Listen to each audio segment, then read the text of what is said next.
How to use lead boards or Kanban pipeline for outreach purposes on the WorkZen platform.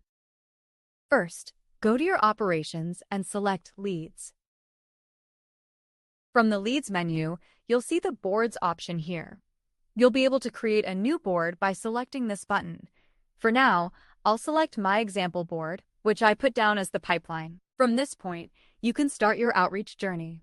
For anyone you wish to contact, simply navigate to Add Leads, where you will find a comprehensive list of all leads in your system. Just drag and drop the desired leads into the New Lead section. Once I've contacted a lead, I'll move them to Contacted. Once they've qualified as warm, I can put them in there, and so on. You can track your lead through its entire sale process and cycle all the way up to where it's closed. You can even add new stages here and customize them as you wish. Good luck prospecting, and we hope you close every single opportunity you are presented with.